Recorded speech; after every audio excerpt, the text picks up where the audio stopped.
Good evening पूजा।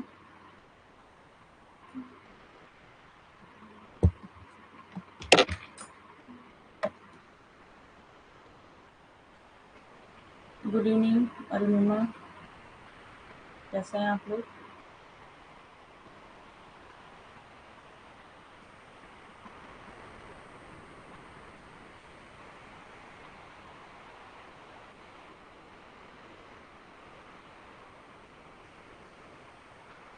Good evening राखी, आ गए हैं आप लोग, अच्छी बात है। और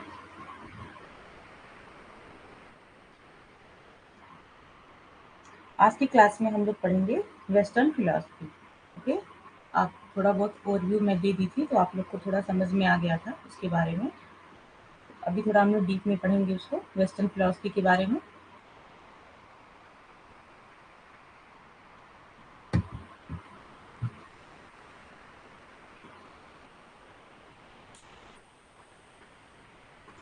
कौन कौन आ गया है क्लास में? ज्योति, राखी, पूजा, अरुणिमा। ओके, वेरी गुड, आप लोग बहुत रेगुलर हैं।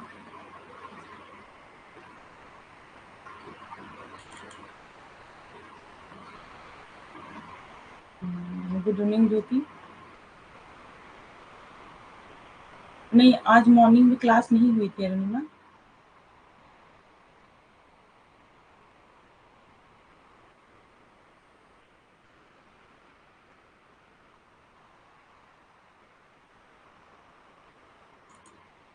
मैंने ग्रुप में इन्फॉर्म कर दिया था, आप है नहीं ग्रुप में ना, इसलिए हुआ नहीं आपको। ओके। राखी, क्या नहीं पता चला?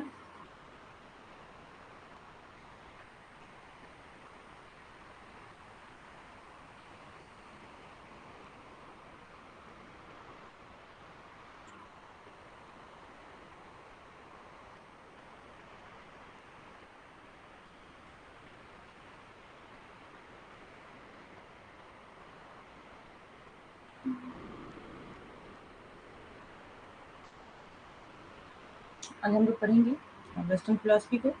देखिए कितना हो पाता है। आज नहीं हो पाएगा तो कल आपको खत्म हो जाएगा, 2 क्लास में वेस्टर्न फिलोसफी खत्म हो जाएगी। ओके, और हम लोग उसकी कंपेरेटिव स्टडी करेंगे, सबको कंपेयर कर करके स्टडी करेंगे कि किसमें क्या होता है, किसमें क्या होता है। तो इससे आप लोग को ज़्यादा आसानी होगी कि एक साथ आप चारों का देख लेंगे। Idealism, naturalism, realism and pragmatism, इन चारों को एक साथ हम लोग कंपेयर करके देखेंगे और नेचुरलिज्म को अलग से करेंगे। क्योंकि नेचुरलिज्म में ज़्यादा कुछ है नहीं, सिर्फ और सिर्फ वो किसकी बात करता है, ह्यूमन की बात करता है कि जो चीज़ें ह्यूमन के लिए इम्पोर्टेंट है उसी चीज़ का अस्तित्व है वही। ठीक है, ह्यूमन ही उसकी मेटाफिजिक्स है, ह्यूमन ही उसकी एपिस्टेमोलॉजी होती है और उसकी एक्सियोलॉजी होती है। ओके, वो सिर्फ ह्यूमन की बात करता है। तो इसका जो क्वेश्चन भी आता है ना, काफी इजी आता है। जहां आप लोग देखेंगे अगर ह्यूमन की बात हो रही है किसी भी लाइन में, तो आप समझ जाइएगा ये किसकी बात कर रहा है, ये एक्जिस्टेंलिज्म की बात कर रहा है। ओके,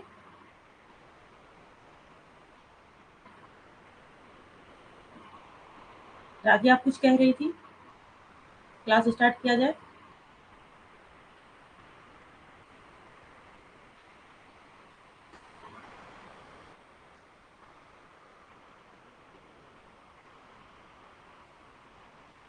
ओके, धर्मनिरपेक्ष जो हम लोग पढ़े थे यूनिट 1 का पार्ट डी का लास्ट टॉपिक जो था कि प्रियम्बल्स में जो चीजें लिखी गई हैं, ओके, उसी की बात आप कर रहे हैं। इसमें जो है आपका सोशलिज्म, सेकुलरिज्म और इन सब चीज़ों की जो बात हुई थी ना, जस्टिस, लिबर्टी, फ्रीडम, ये सब आप पढ़े थे। तो इसमें धर्मनिरपेक्ष का मतलब ये होता है कि इसमें साफ-साफ लिखा, जो लाइन भी मैंने उसमें लिखी थी स्लाइड में, आप उसको देखिएगा कि भारत क्या है, भारत का कोई धर्म नहीं होगा, उसकी कोई जाति नहीं, इसकी कोई धर्म नहीं है, न ही वो किसी धर्म को, भारत का जो देश है उसका स्टेट जैसे बोला गया है संविधान में उसको, वो किसी भी चीज का किसी एक धर्म को रिप्रेजेंट नहीं करेगा। हम धर्म निरपेक्ष है, मतलब हमारे यहाँ सबको फ्रीडम है, सबको इक्वेलिटी मिली हुई है कि जो जिस धर्म को मानना चाहे वो उस धर्म को माने, जो नहीं मानना चाहता है धर्म को, भगवान को, वो नहीं भी माने। यही होता है धर्म निरपेक्षता। ओके, भारत कभी भी एक हिंदू राष्ट्र नहीं घोषित हो सकता है। क्योंकि उनके कॉन्स्टिट्यूशन में लिखा गया है कि भारत धर्मनिरपेक्ष है, किसी एक जात का, किसी एक धर्म का वो कभी भी रिप्रेजेंटेशन नहीं करेगा कि हमारे यहाँ सिर्फ और सिर्फ हिंदू रहते हैं और हम हिंदू को मानते हैं, या फिर हम जो भी हमारा धर्म है, अलग कोई धर्म है उसको मानते हैं। ओके, धर्मनिरपेक्ष मतलब यहाँ पे सबको धार्मिक स्वतंत्रता दी गई है। एजुकेशन से फील्ड में लेंगे आप, कोई किसी धर्म का फॉलो करता हो, ओके, कोई हिंदू धर्म को फॉलो कर रहा है, कोई जैन को फॉलो कर रहा है, कोई बुद्धिज्म को फॉलो कर रहा है, कोई किसी को फॉलो करे, कोई न भी फॉलो करे किसी को, उसको भी शिक्षा का समान अधिकार है। ओके, ओके राखी, आ गया समझ में आपको? हाँ, ठीक है। तो आज क्लास हम लोग शुरू करते हैं। आप कुछ कह रही थी, आज तो पता ही नहीं चला मैम, उसका क्या हो गया, क्या नहीं पता चला?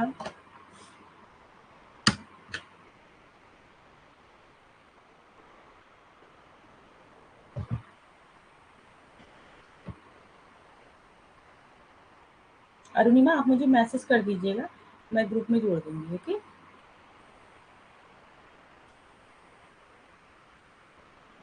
चलो, आइडियलिज्म। ओके, आइडियलिज्म का मतलब क्या होता है? आदर्शवाद। जैसा कि इसके पहले वाली क्लास में मैंने काफी आपको पढ़ाया था। तो आइडियलिज्म क्या होता है? सिर्फ आइडियलिज्म ही एक ऐसा वेस्टर्न दर्शन है जो किसको मानता है?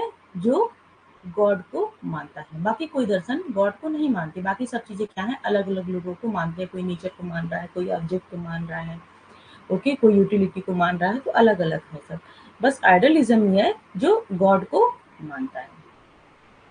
Idealism derive from ideal and idea. जहां भी आपको ठीक लगे कर दीजिएगा। ओके,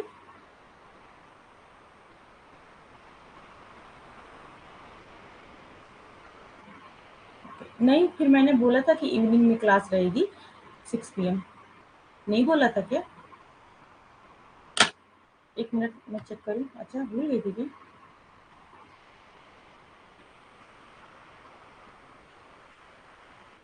नहीं बोला था, 6 PM का बोला था रात को, ध्यान नहीं दिया लग रहा।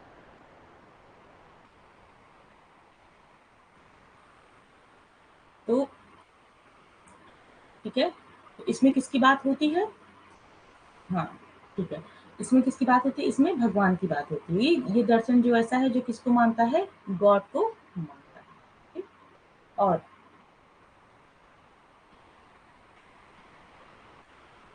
और क्या होता है इसमें? आइडिया को भी इसमें एक स्थान दिया गया है। ओके, उसी से बना है idealism. In the Western philosophy, a way of philosophical thinking emerged with influence figures such as Plato, Descartes, Kant and Hegel। जो ये नाम दिए गए हैं ना, तो कभी कभी इनका भी नाम पूछा जाता है आपसे कि कौन किससे रिलेट करते हैं। तो अभी अलग से एक लिस्ट भी मैं इसमें है, स्लाइड में है, वहां से आप चीजों को ज्यादा अच्छे से क्लियर हो। तो वो लिस्ट जो है उसको आप याद कर लीजिएगा, क्योंकि क्वेश्चन इससे बनते हैं कि प्लेटो किसको मानते थे, किस वेस्टर्न फिलोसफी के थे, कांट किस वेस्टर्न फिलोसफी को मानते हैं। तो ये सब चीजें भी आप इसमें देखिएगा। ओके, चलिए, पश्चिमी दुनिया के दार्शनिक सोच की एक एक लहर क्या है जो किसको मानती है? जिसको मानने वाले कौन है? जो बड़े बड़े विचारक हुए हैं, जो बड़े बड़े फिलोसफर हुए हैं, उनका नाम है प्लेटो, डिस्कार्ट्स, कांट एंड हेगल। ये क्या थे? ये किसको मानते थे? ये आइडियलिज्म को मानते थे, यानी आदर्शवाद को मानते थे। जो भगवान है, ये क्या, एक भगवान को मानते थे, और किसको मानते थे? आदर्शों की बात करते थे, कि मतलब कि जो हमारे आइडियल चीजें हैं, ओके, जो हमारे आदर्श है, उनको भी लेके हमको चलना है। ये उनकी फिलॉसफी में शामिल थी। आदर्शवादी के रूप में जाने जाने वाले इन विचारकों के मन और स्वयं के महत्व पर जोर दिया। इन्होंने किस पे, देखिए कुछ कुछ जो पॉइंट है उसी से क्वेश्चन बनते हैं। आइडियलिज्म किस पे जोर दिया है? मन और स्वयं, मतलब खुद के ऊपर और हमारा जो मन है उसके ऊपर इन्होंने जोर दिया है। यह सुझाव देते हुए कि ब्रह्मांड मन का प्रतिबिंब है। आइडियलिज्म में बताया गया है कि जो ये ब्रह्मांड है, ठीक है, इसी को ये क्या माने हैं? अपने मन का प्रतीक माने हैं। ओके, इस विचार से हमें एक प्रमुख दार्शनिक स्कूल के रूप में उदय हुआ, जिसको किसको बोला गया? आदर्शवाद हो गया। तो आदर्शवाद पहले तो गॉड को मानता है, एक पॉइंट आपको निकल के आया। दूसरा क्या हुआ? ये किसको मानता है? आइडिया को मानता है। और तीसरा ये हुआ कि और क्या चीजें इसमें होती है, जो पूरा ब्रह्मांड है वो चीज क्या है, जो पूरा ब्रह्मांड है ये मानता है कि गॉड ने बनाया, ठीक है। लेकिन जो ब्रह्मांड को जो एक प्रतिनिधित्व किया कहा गया है उसको क्या बोला गया है, मन को बोला गया है। ओके, मन ही क्या है, हमारे पूरे ब्रह्मांड का प्रतिबिंब है, उसका वो प्रतिनिधित्व करता है। ओके, तो इतनी सारी जो इम्पोर्टेंट चीजें हैं वो किसमें आती हैं, आपके आइडियलिज्म फिलॉसफी में आती है। ओके,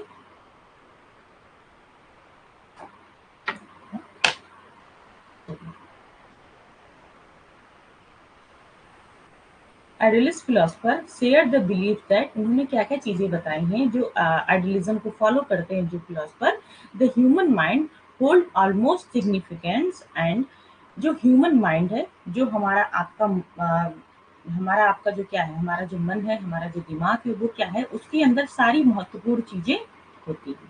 ओके, तो सारे सिग्निफिकेंट चीजें उसमें है। The universe is not fundamentally composed of material, जो यूनिवर्स है वो किसी मटेरियल से नहीं बना हुआ है। ओके, इनके अकॉर्डिंग क्या है कि जो यूनिवर्स है वो किसी मटेरियल से नहीं बना हुआ है। Idealism is a philosophical system underscore the supreme importance of mind, soul and spirit. इसमें किसकी बातें की गई है, हमारे दिमाग की बातें, मतलब माइंड, हमारी आत्मा की बातें की गई है। ओके, तो जैसा कि आपने इंडियन फिलॉसफी में पढ़ा कि सबने अलग अलग चीजें बताई, ओके, कि दुनिया ऐसे बनी है, दुनिया वैसे बनी है, तो सबका आपको याद करके थोड़ा चलना पड़ेगा कि किसने क्या बोला है। आइडियलिज्म में क्या बताया गया है कि दुनिया जो है वो गॉड ने बनाई है, और इसमें जो अगर जो कोई सुप्रीम पावर है, जो सबसे बड़ा उसमें जो ब्रह्मांड में, तो वो क्या है, वो सिर्फ और सिर्फ हमारा माइंड है, हमारा सोल है। ओके, हमारी आत्मा है।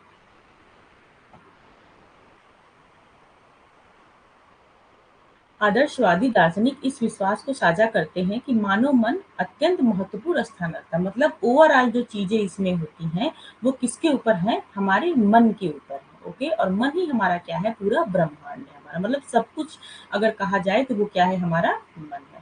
जो सर्वोपरि है, जो सबसे सुप्रीम पावर है, वो क्या है, हमारा मन है। ओके, यस रखिए।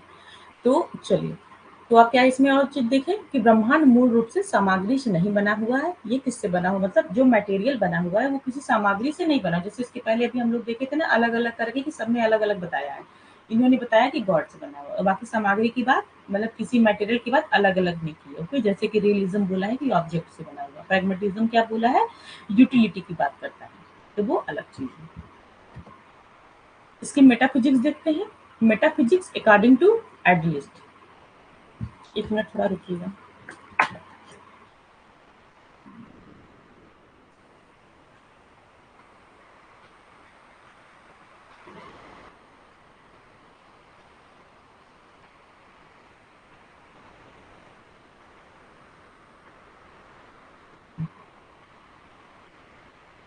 यहाँ एक साथ देखिए।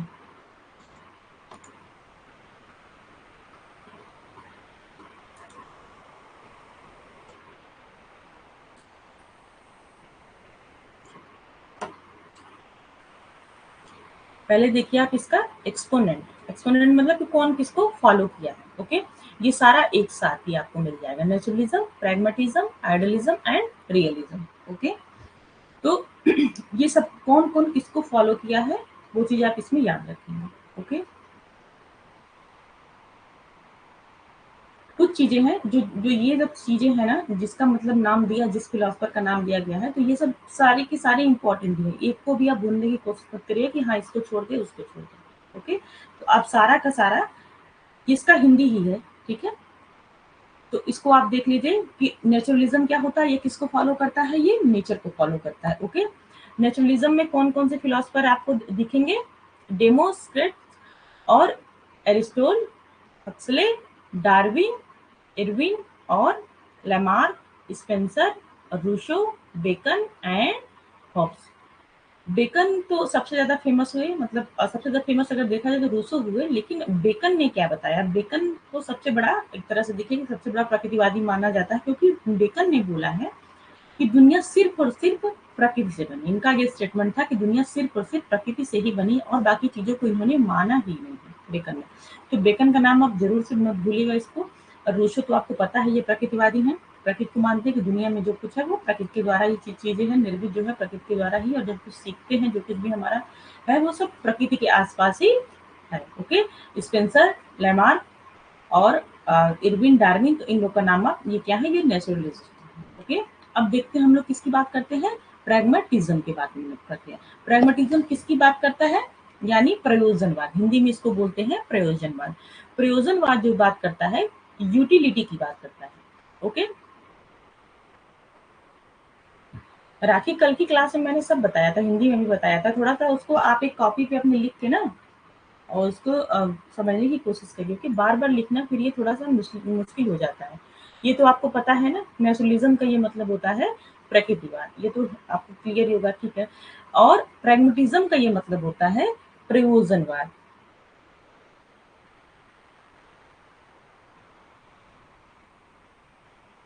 ओके, प्रैग्मेटिज़्म का क्या मतलब होता है, प्रयोजनवाद। और आइडियलिज़्म का मतलब ये होता है आदर्शवाद।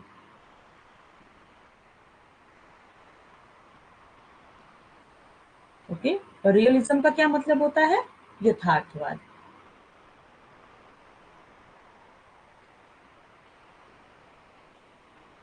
ठीक है, अब एक कॉपी पे आप राखी लिख लीजिए ताकि आपको चीजें भूले ना। ओके, तो प्रैग्मेटिज्म को क्या मानता है, वो यूटिलिटी की बात करता है, उपयोगिता की बात करता है। जैसे हमने बताया कि ये पेन है तो इसकी उपयोगिता क्या है, प्रैग्मेटिज्म इस चीज पे ध्यान देगा। तो इसमें कौन कौन से थे, पर्स थे, डब्ल्यू जेम्स थे, डीवी थे। डीवी इनके सबसे बड़ा प्रैग्मेटिज्म अगर माना जाता है तो डीवी को, और रशेल किलपैट्रिक। ओके, किलपैट्रिक और रशेल, तो इन लोग का भी नाम आप याद कर लीजिएगा। ओके, अब हम देखते हैं आइडियलिज्म। आइडियलिज्म किसकी बात करता है, आइडियलिज्म किसकी बात करता है, जो दिख रहा है वही सत्य, यानी किसकी बात करता है, ऑब्जेक्ट की बात करता है, जो कि होता है हमारा आइडियलिज्म।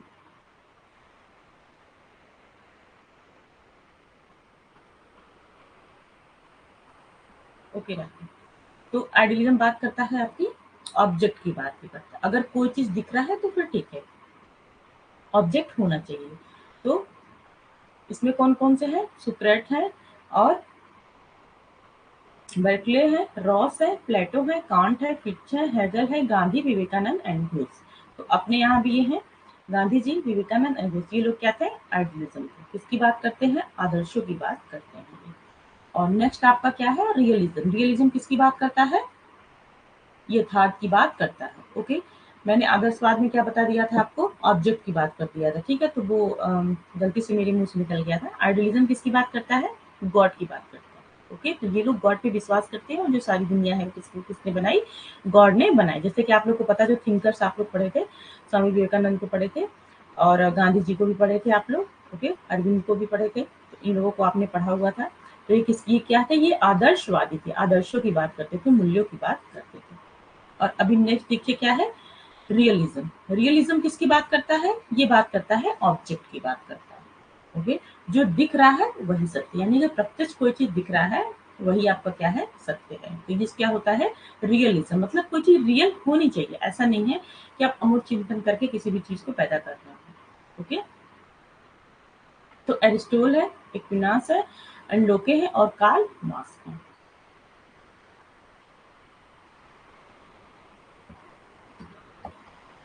अब इसमें नेक्स्ट देखिए आप इसका, मेटाफिजिक्स, एपिस्टेमोलॉजी और एक्सियोलॉजी। मेटाफिजिक्स का मतलब क्या होता है, मेटाफिजिक्स का मतलब होता है आपका तत्व मीमांसा। ओके, हिंदी लिख दे रही हूँ तो क्लियर हो जाएगा आपको। और एपिस्टेमोलॉजी का मतलब होता है ज्ञान मीमांसा। और एक्सियोलॉजी का मतलब क्या होता है, मूल्य मीमांसा। ओके, आया समझ में। तो इसको आप देख लीजिए कि सबकी क्या क्या होती है इसमें। जो नेचुरलिज्म है वो क्या बोलता है, तत्व, मतलब कि दुनिया किस तत्व से मिलकर बनी, तो नेचर क्या वाले क्या बोलेंगे, दुनिया किससे मिलकर बनी है, नेचर से मिलकर बनी। उनकी तत्व मीमांसा, उनकी मेटाफिजिक्स क्या है, nature, nature is ultimate reality. Okay, pragmatism. Pragmatism का मतलब क्या है, किसकी बात होती है यहाँ पे, प्रैग्मेटिज्म की हिंदी होती है प्रयोजनवाद। ओके, तो ये किसको मानता है, ये मानता है यूटिलिटी को, उपयोगिता को मानता है। तो ये कहता है, इसकी जो मेटाफिजिक्स होती है कि reality is still in process, जो भी सत्य है वो हमेशा चलता रहता है। जो उपयोगी चीजें हैं उसका यूज होता है, और जो उपयोगी नहीं होती है वो जो हमारा ब्रह्मांड या फिर जो हमारा समय चल रहा है उससे वो बाहर निकल जाता है। अरुणिमा, आपको समझ में आ रहा है ये सब चीजें, मेटाफिजिक्स, एपिस्टेमोलॉजी, बाकी लोग को तो समझ में आ रहा होगा क्योंकि वो लोग इंडियन फिलोसफी में पढ़ चुके हैं। ठीक है, कल की क्लास में मैंने पढ़ाने की, आपको समझाने की आपको थोड़ा सा एक्स्ट्रा बताया था ताकि आपको भी समझ में आए। तो वो समझ में आ रहा है कि नहीं आपको, पहले ये बताइए अरुणिमा। क्लास में है अरुणिमा आप?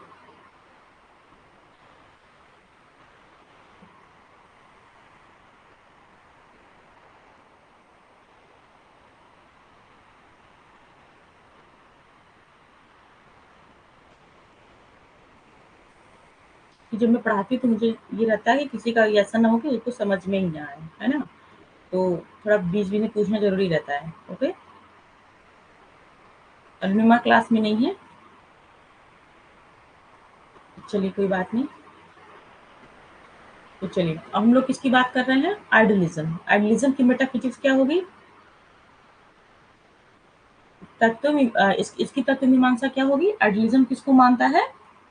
ईश्वर को मानता है, ओके? जैसा अभी आपने पहले पढ़ा, इसमें किसकी बात होती है? माइंड एंड स्पिरिट की बात होती है। तो आइडियलिज़्म क्या बताता है? इसकी मेटाफिजिक्स हो जाती है कि क्या होता है, जो सारी दुनिया किससे बनी है? आत्मा से बनी, भगवान ने बनाई है और माइंड का स्थान दिया गया है, okay?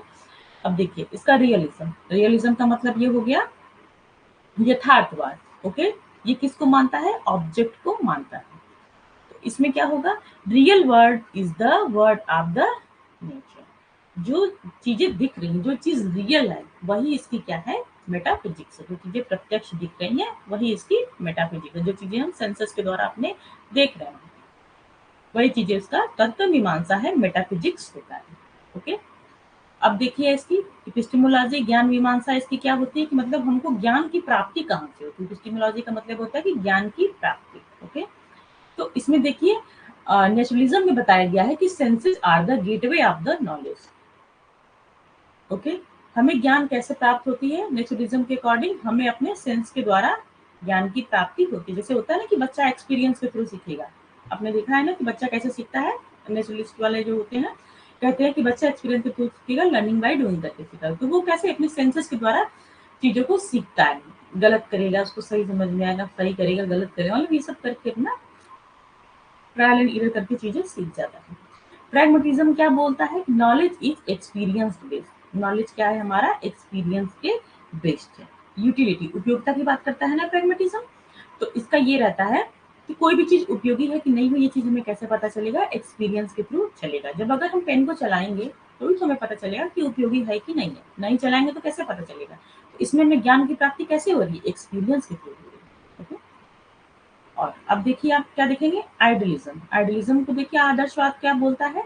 Mind is teaser of knowledge. ये किसको मानता है? जैसे अभी आपने पढ़ा कि माइंड को मान रहा है, स्पिरिट को मान रहा है, गॉड को मान रहा है, इन सब चीजों को मानता है। तो ये बता रहा है कि हमें ज्ञान की प्राप्ति कैसे होती है? हमें ज्ञान की प्राप्ति अपने दिमाग के द्वारा होती है। कि भगवान है तो वो अपने दिमाग से सोच रहे हैं, हमारी स्पिरिट, हमारी आत्मा बता रही है सब चीजों को, ओके? तो एपिस्टेमोलॉजी क्या होगी? ज्ञान की प्राप्ति कैसे होती है?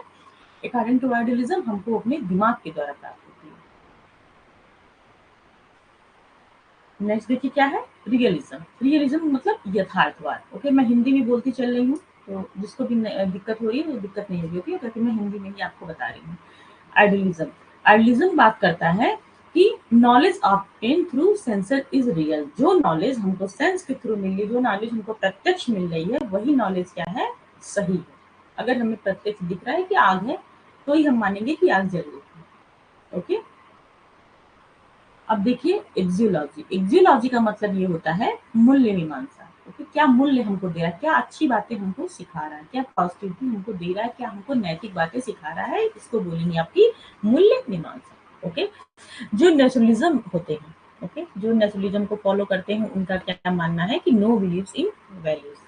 मूल्यों में विश्वास नहीं करते, ये बस करके सीखना समझना, इन चीजों पे विश्वास करते हैं, इनका कोई मूल्य नहीं होता है। Values are being change. Pragmatism बोलता है कि जो वैल्यूज है वो क्या होती हैं? वो चेंज होती रहती है। हमारे मूल्य जो है वो चेंज होते रहते हैं। मान लीजिए आज आपका मूल्य क्या है? आज आपका मूल्य है कि आपको नेट जेआरएफ निकालना है। ओके, यही है ना सबका, इसीलिए तो सब लोग बैठे हैं यहाँ पे। तो सबका मूल्य क्या है, नेट जेआरएफ निकालना है। कल का क्या होगा, जब आपका नेट जेआरएफ हो जाएगा एक बार, तो आपका मूल्य चेंज हो जाएगा। हमको तो पीएचडी करना है। ओके, पीएचडी हो जाएगा तो हमको तो अब असिस्टेंट प्रोफेसर बनना है। तो मूल्य होते हैं जो प्रैग्मेटिज्म, यूटिलिटी की बात होती है कि हम उपयोग करते हैं चीजों को, फिर उसके बाद उस चीजों के मूल्य चेंज होते रहते हैं। अभी आज मेरा मूल्य क्या है, मुझे आप लोग को पढ़ाना है। हो सकता है नेक्स्ट बैच में मेरा मूल्य चेंज हो जाए, मुझे नहीं पढ़ाना है। ओके, तो हमेशा जो मूल्य है वो चेंज होता रहता है। नेक्स्ट देखिए क्या है इसमें, आइडियलिज्म के अकॉर्डिंग।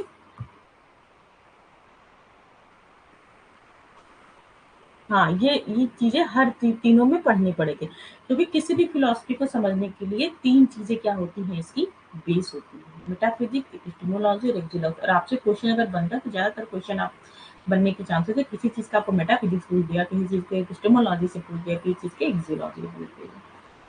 तो अभी तक तो आपने दर्शन समझा कि मतलब अलग अलग दर्शन होता क्या, रिलीजन क्या कह रहा है, नेचुरलिज्म क्या कह रहा है, वो समझ लिया आपने, किसको क्या माना। लेकिन अगर उसको डीप में पढ़ना है, उसकी मेटाफिजिक्स समझनी पड़ेगी, उसकी एपिस्टेमोलॉजी समझनी पड़ेगी, उसकी एक्सियोलॉजी भी आपको समझनी पड़ेगी। ओके, हाँ, आंख बड़ी बड़ी हो गई ना, हो जाएगी, एग्जाम में आएगा, नहीं पढ़े रहेंगे तो और आंख बड़ी हो जाएगी फिर। ओके, इसलिए अच्छे से समझ के पढ़ लीजिए, जो चीजें नहीं समझ में आ रही है पूछ लीजिए, लिख के रट्टा मार लीजिए। ठीक है, एक बार समझ लेंगे ना तो रट्टा मारने में कोई दिक्कत नहीं होगी, है ना। मैं तो खुद ही बोल बोल चिल्ला चिल्ला बता रही हूँ कि आप लोग को समझ में आ जाए।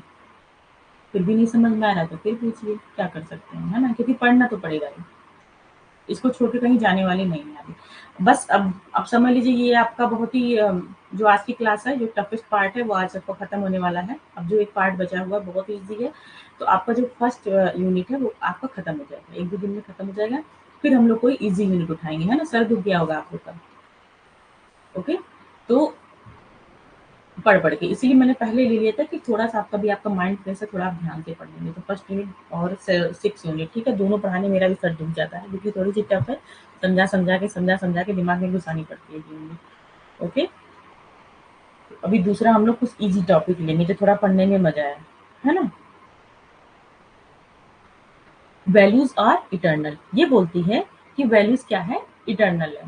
हिंदी तो मैं बता रही हूँ राखी, वैल्यूज क्या है, वो इटर्नल होती है, मतलब आंतरिक होती है। अकॉर्डिंग टू आइडियलिज्म, आइडियलिज्म ये कहता है कि हमारे जो नैतिक चीजें हमको समझ में आती है, जो हमारे मूल्य होते हैं, वो हमको अंदर से पता चलते हैं। ओके, अब देखिए नेक्स्ट क्या है, या एक्सियोलॉजी इसकी क्या है, रियलिज्म की। रियलिज्म का मतलब ये हो गया यथार्थवाद। Okay, values are permanent and fundamental values doesn't change. Realism ये बोलता है, इसको आपको याद करना पड़ेगा कौन क्या है बोल रहा है। ओके, तो रियलिज्म ये बोलता है कि जो हमारी वैल्यूज है वो क्या है, फंडामेंटल है। ओके, परमानेंट है और फंडामेंटल है। जो हमारी वैल्यूज होती है वो हमेशा एक ही जगह होती हैं और ये कभी जीवन में चेंज नहीं होती। ओके,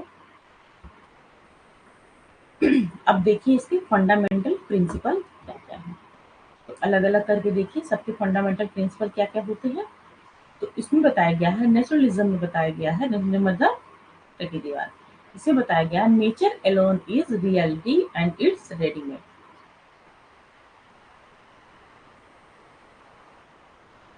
नहीं नहीं कोई बात नहीं राखी, नेचुरलिज्म ये बोलता है कि नेचर क्या है, वो अकेली रियलिटी है और ये क्या है, बनी बनाई हुई है, ये रेडीमेड है, मतलब आदमी नहीं बनाया है, नेचर ने ही आदमी को बनाया, ये रेडीमेड चीजें हैं। ओके, द आउटलुक इज इसका क्या है, मटेरियलिस्टिक है। अभी आपने बताया इसके पहले मैंने बताया था ना कि ये क्या है, मटेरियल में बात आती है। ओके, इसका आउटलुक क्या है, मटेरियलिस्टिक है। और अपार्डलिज्म को क्या बोलेंगे, स्पिरिचुअल बोलेंगे। ओके, तो इसमें चलिए आप पढ़ लेंगे।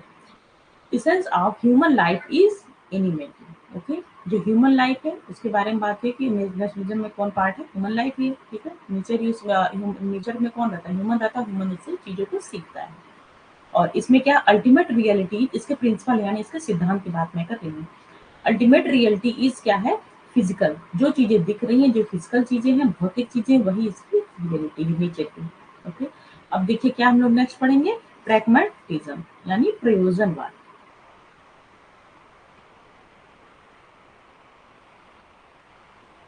प्रियोजन बात का बता रहे हैं कि रियलिटी लाइज इन प्रोसेस। जो रियलिटी है वो क्या है, प्रोसेस में है। It is still in process and not readymade. ये भी ये चीज को मानती है नेचुरलिज्म के अकॉर्डिंग कि जो रियलिटी होती है वो क्या है, वो प्रोसेस में है। ये भी क्या, ये चीजें क्या है, वो रेडीमेड नहीं। जैसे कि नेचुरलिज्म माना कि क्या होता है, ये रेडीमेड है, बनी बनाई चीजें हैं। तो जो प्रैग्मेटिज्म होता है वो किसकी बात करता है, उपयोगिता की बात करता है। ओके, देखिए जिस जो जो मैं पॉइंट बताई थी ना, तो वो पॉइंट अगर आपको याद रहेगा तो गलती नहीं होगी, तुरंत दिमाग में आएगा। आप नेचुरलिज्म आते ही आप नेचर दिमाग में आ जाए, ये क्या बोलता है, प्रकृति बनाए। प्रैग्मेटिज्म दिमाग में आते ही आपको क्या होनी चाहिए, किसकी बात कर रहा है, उपयोगिता की बात कर रहा है, यूटिलिटी की बात कर रहा है। बस एक एक पॉइंट दिमाग में रखिए, आप उसको कहीं आप लिख लीजिएगा, कोई चीजें नहीं भूलेंगे। Okay, idealism. आइडियलिज्म आपके दिमाग में आते ही क्या चीजें आनी चाहिए, आदर्श की बात हो रहा है, गॉड की बात हो रहा है, स्पिरिट की बात हो रहा है, माइंड की बात हो रहा है। ओके, और रियलिज्म जहां आ जाएगा वहां किसकी बात हो रही है, ऑब्जेक्ट की बात हो रही है। तो जब एक बार ये चीजें दिमाग में नाम लेते ही दौड़ जाएंगी ना, तो चीजें ज्यादा क्लियर हो जाएंगी। जैसे मैं आपको पढ़ाती हूँ, जब मैं नाम ले रही हूँ इसका, तो मेरे दिमाग में वो चीज आ रही है कि ये उसके ऊपर इर्द गिर्द वो चीजें घूमी हुई हैं। इसलिए मैं आपको अच्छे से समझा पा रही हूँ और मैं खुद समझ पा रही हूँ। ठीक है, तो इसलिए ये बहुत जरूरी है, तभी आप समझ पाएंगे इसको। तो प्रैग्मेटिज्म की हम बात कर रहे थे। ओके, राखी मैं हिंदी में आपको दे दूंगी, ठीक है, मटेरियल में अपलोड करा दूंगी हिंदी में। ओके, और आपके पास तो लास्ट ईयर का होगा भी हिंदी वाला। तो इसमें बताया गया है कि reality in in process. Okay, और ये क्या बताया गया है कि रेडीमेड कोई भी चीजें नहीं है। इसमें क्या है, इसमें सोशल आउटलुक इसे बताया गया है। मतलब उपयोगिता की बात हुई है, इसलिए क्या है, ये सोशल वही काम करता है, कोई चीज नहीं करता, उसकी उसकी उपयोगिता है कि नहीं। Essence of human life life is practically, मतलब किसमें विश्वास करता है, ह्यूमन लाइफ को प्रैक्टिकल से विश्वास करता है कि चीजें अगर अगर उपयोगी हैं तो वो चेक करके देखेगा, प्रैक्टिकल करके चीजों को देखेगा। अल्टीमेट रियलिटी इज यूटिलिटी, किसकी बात करता है, यूटिलिटी की बात करता है कि जो अल्टीमेट जो पूरा रियलिटी है वो किस पर टिका हुआ है, वो किस पर टिका है, यूटिलिटी पे। अगर कोई चीज उपयोगी है तो फिर सही है, नहीं है तो फिर दिक्कत है। ओके, अब चलिए नेक्स्ट देखिए किसकी बात करते हैं हम लोग, आइडियलिज्म की बात करते हैं। आइडियलिज्म क्या करता है, आदर्शवाद। Mind and through thoughts are real, ये बोलता है कि माइंड जो हमारा है, हमारे जो थॉट्स है, हमारी जो स्पिरिट है, ठीक है, और हमारे जो गॉड है, इन सबको ये क्या मानता है, रियल मानता है। मतलब उन्हीं के द्वारा सब कुछ चीजें हो रही है। और इसको क्या बोलते हैं, जिसका आउटलुक है वो देख क्या है, स्पिरिचुअल चीजें। जो गॉड को मान रहा है, आत्मा को मान रहा है, तो वो क्या है, वो स्पिरिचुअल चीजें हो गई। Essence of human life is spiritual, इसका जो एसेंस है ह्यूमन लाइफ का वो क्या है, स्पिरिचुअल, भगवान को मान रहा है, अध्यात्म को मान रहा है। ओके, और अल्टीमेट रियलिटी इसका क्या है, स्पिरिचुअल, मतलब ये पूरी तरह से गॉड को मानता है, हर चीजें जो स्पिरिचुअल चीजें, अध्यात्म चीजें हैं उसी को मानता है। ओके, अब देखिए आप किसकी बात करेंगे, रियलिज्म। रियलिज्म मतलब यथार्थवाद। Every reality is provided by observation, experience and experiment and scientific reason। जो एक रियलिज्म था ना, वो जो चीजें दिख रही है उसकी बात कर रहा है, सत्य की बात कर रहा है। ये जो आपका दर्शन था, रियलिज्म फिलॉसफी क्या है, वो एक तरीके से ना साइंटिफिक है। ये चीज भी दिमाग में रखिएगा कि रियलिज्म जो है वो साइंटिफिक दर्शन है। मतलब कोई चीज अगर दिख रही है साइंटिफिक तरीके से प्रूफ होना जरूरी है उसमें, रियलिज्म में।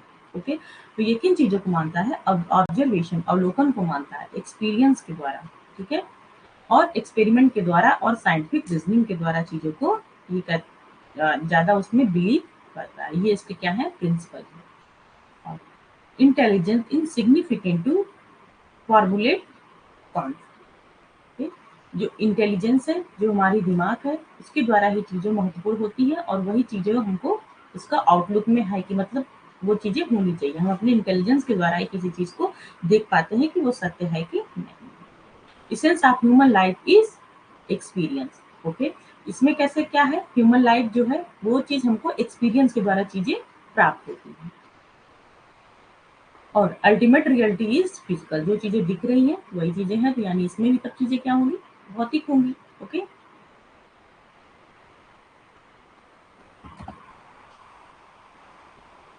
तो इतना समझ में आ रहा है आप लोग को? हम्म? आया समझ में इतना?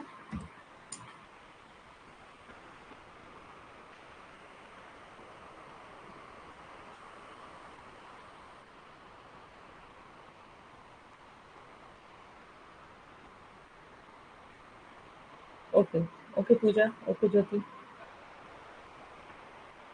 अभी ज्ञान नहीं है क्लास में। शिल्पी भी आ गए, ठीक है।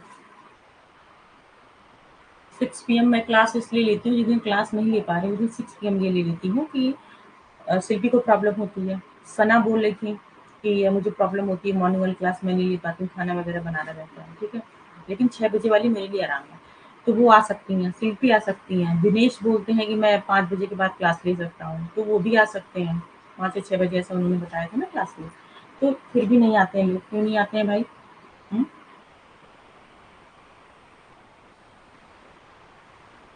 फिर मैं आपके अकॉर्डिंग क्लास इसलिए रखती हूँ कि 6 बजे की, चलो ठीक है, सबको थोड़ा आराम रहेगा, है ना? जिस दिन क्लास रह रही है उस दिन तो आना चाहिए। ओके, चलिए अब हम लोग नेक्स्ट देखते हैं नेचुरलिज्म और क्या-क्या चीज़ें कहती है। Do not believe in the exist of the God. जो गॉड है उन पे बिलीव नहीं करता, किसको मानता है? नेचर को मानता है, सिंपल सी बात है।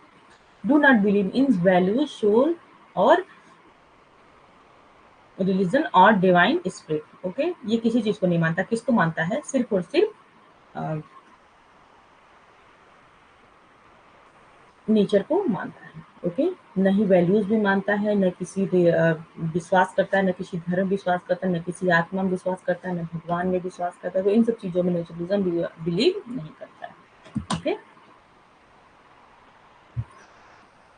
Physical and natural law of universe ये बताता है कि जो हमारा यूनिवर्स है, जो हमारा नेचर, उसके द्वारा दुनिया बनी है। तो जो दुनिया की फिजिकल और नेचुरल लॉ है, ओके, भौतिक और नेचुरल लॉ जो है, प्राकृतिक नियम है, वही इस दुनिया में फॉलो होते हैं। Universe is created by the nature. ये क्या बताया है? जो यूनिवर्स है वो किसके द्वारा क्रिएटेड किया गया है? वो नेचर के द्वारा क्रिएटेड किया गया है। ओके, और प्रैग्मेटिज्म, एक मिनट मैं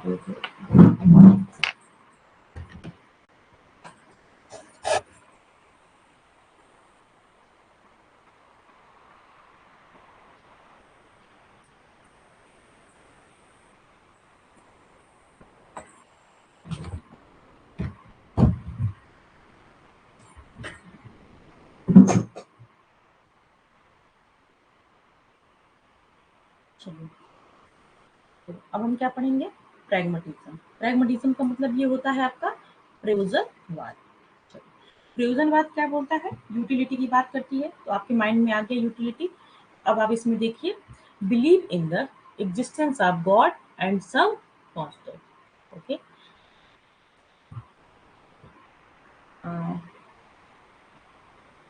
मैं दिख नहीं रही हूँ आप लोग को ना?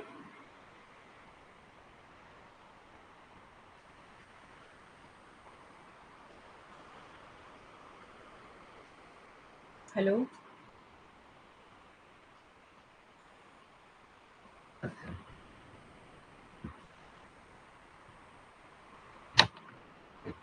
हम्म,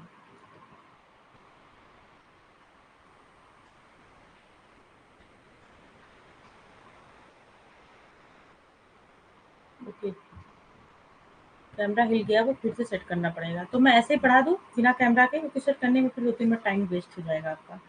ठीक है, ऐसे ही पढ़ा देती हूँ। ओके, कभी कभी प्रैग्मेटिज्म क्या होता है कि बिलीव करता है गॉड में, और कभी कभी, ज्यादातर ये नहीं करता, लेकिन लिखा है ना कि सम कॉन्सेप्ट में, कि कभी कभी ये चीजें में बिलीव करता है, लेकिन ज्यादातर इसमें बिलीव नहीं करता। किसकी बात होती है? यूटिलिटी की बात होती है।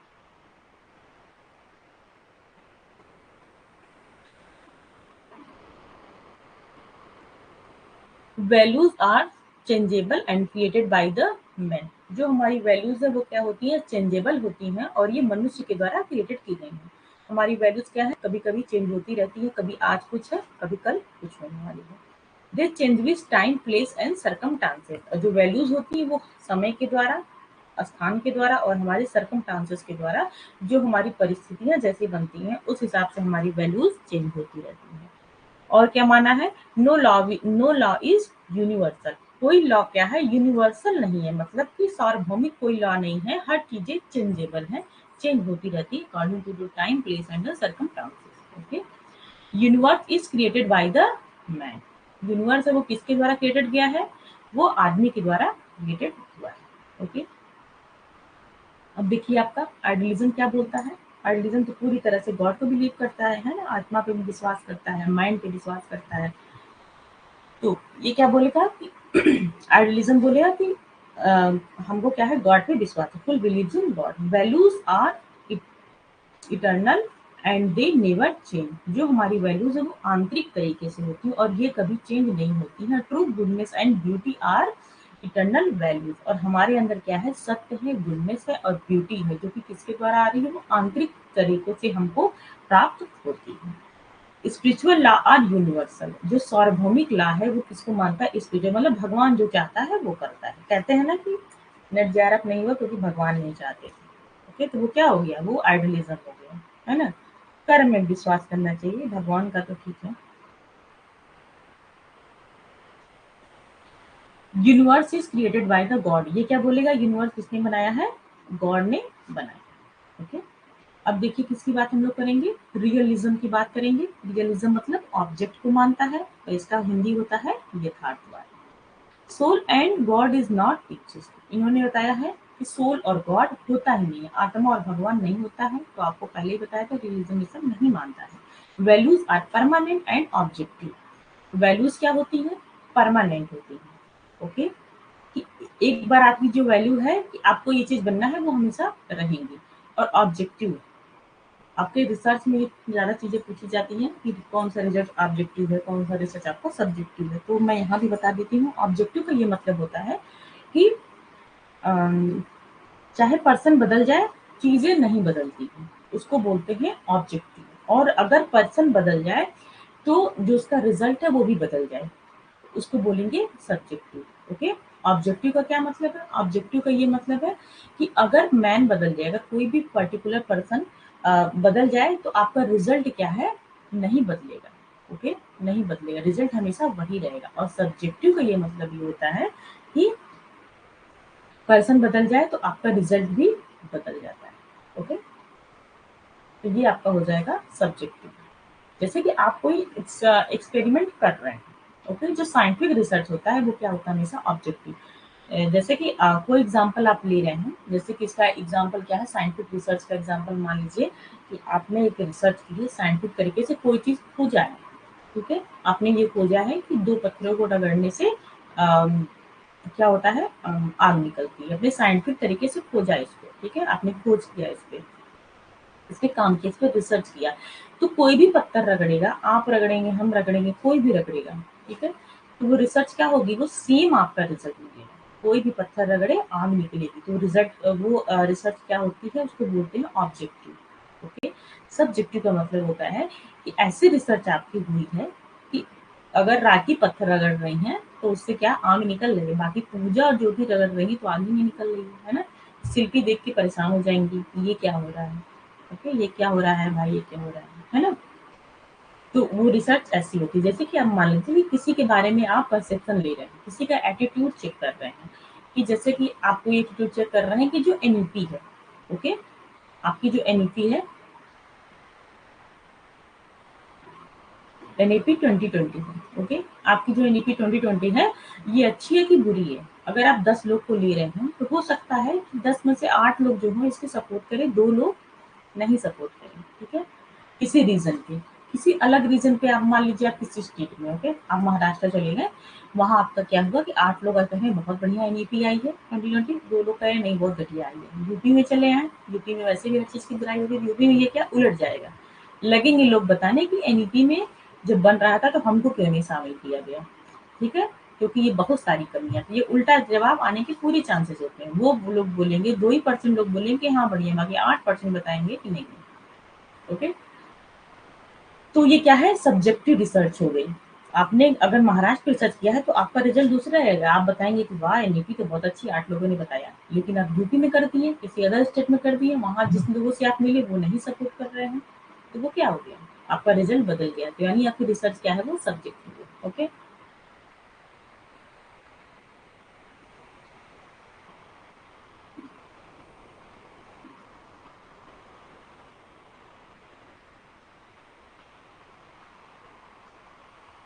ठीक है, तो हम लोग देख लिए ऑब्जेक्टिव एंड सब्जेक्टिव के बारे में, ठीक है।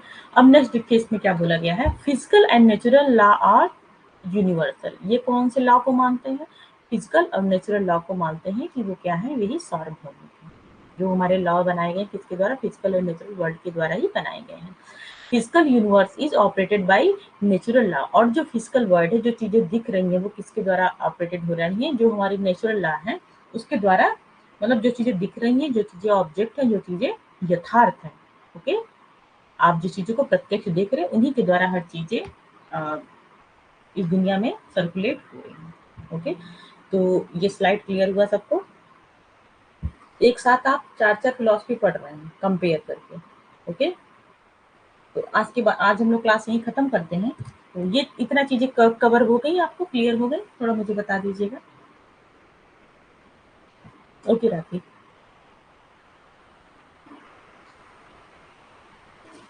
ठीक है। तो अब सुबह वाली क्लास में हम लोग 9 बजे पढ़ते हैं दूसरा, ओके। कल आपको खत्म हो जाएगा, ये ज्यादा कुछ इसमें है नहीं, है ना। थोड़ा डिसिप्लिन की बात है, टीचर्स की बात में है, और क्या है, कंसर्न विथ एजुकेशन। तो कल तो ये 100% खत्म हो जाएगा। अगर खत्म हो गया तो आगे और भी जो थ्योरीज है आपकी, सोशल मूवमेंट वाला जो टॉपिक बचा है वो कवर कर लेंगे, ओके। एग्जिस्टेंशलिज्म भी लेकिन आपको पढ़ना है अभी ना, ठीक है, डिमेरिट मेरिट, ओके। तो आज की क्लास हम लोग एंड करते हैं यहीं पे। Thank you so much for joining pillar form.